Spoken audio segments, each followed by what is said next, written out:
सभी साथियों को नमस्कार। मैं डॉक्टर प्रदीप, वरिष्ठ एक्यूपंक्चर एमडी, दर्द रोग विशेषज्ञ।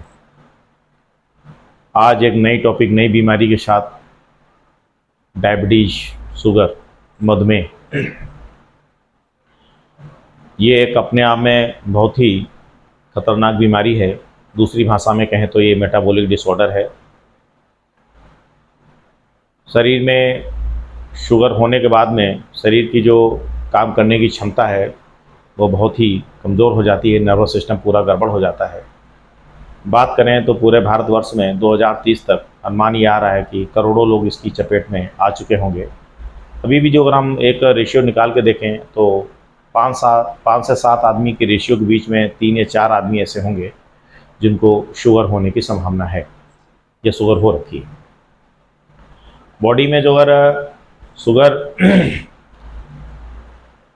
अपने नॉर्मल लेवल से जो ऊपर हो गई है तो ये थोड़ा खतरे का संकेत है। और सभी को देखा जाए कि हर किसी व्यक्ति को पता है, जानकारी, जिनको शुगर है उनको जानकारी रहती है कि इसकी क्या नॉर्मल रेंज रहती है। तो आप ये मान के चलें कि जो अगर बॉडी में शुगर हो गई है तो आपके बॉडी फंक्शन पूरा, जैसे पहले बता चुका हूँ कि पूरी बॉडी फंक्शन गड़बड़ हो जाता है। तो इसमें समस्याएं यही रहती है कि जब शुगर का लेवल रहना चाहिए, वो शुगर जब हमारा लेवल बढ़ता है तो जो शुगर हमारा होता है वो ब्लड वेसल्स में एंटर नहीं कर पाता है, कोशिकाओं में जा नहीं पाता है। रीज़न क्या होता है? इंसुलिन का प्रोड्यूशन कम होता है। पेनक्रियाज इंसुलिन कम बनाती है। कम बनाएगी तो शुगर बॉडी में क्या करेगा? ब्लड में चलेगा, घूमेगा।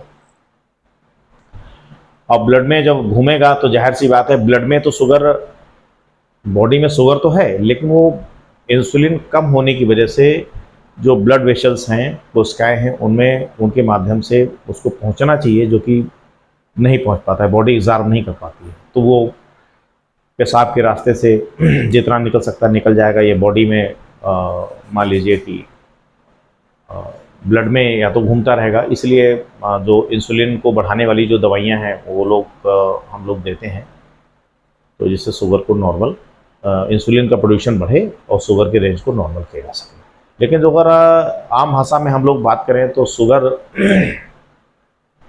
को हम लोग खाने पीने के आधार पर हम इसको ठीक कर सकते हैं। कोई ऐसा बहुत बड़ा एक इशू नहीं है। लेकिन जो आज की जो लाइफ स्टाइल है, जो हमारी जीवन दिनचर्या है, वो बहुत ही गड़बड़ हो गई है।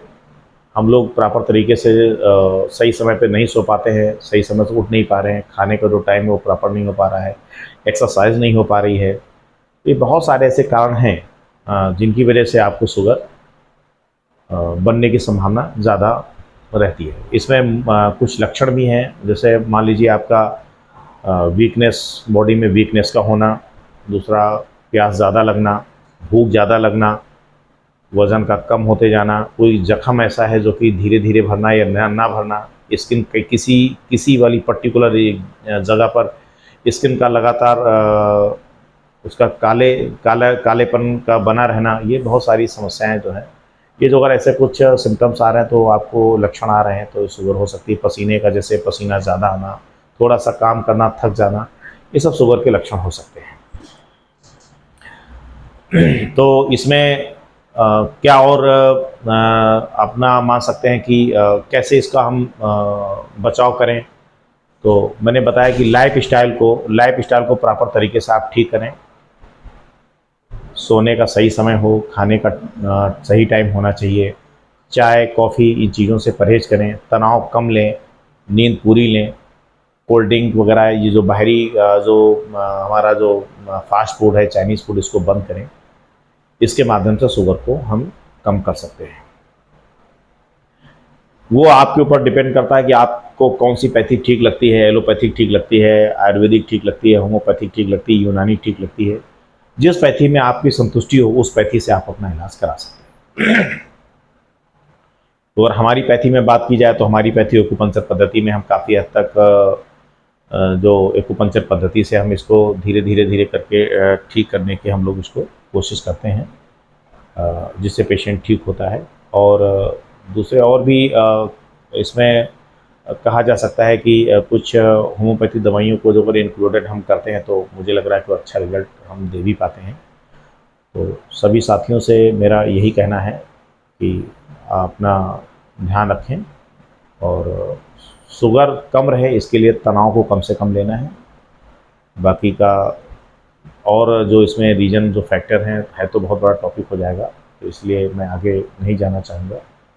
और अपना खान पान ध्यान सही रखें, स्वस्थ रहें, मस्त रहें। नमस्कार।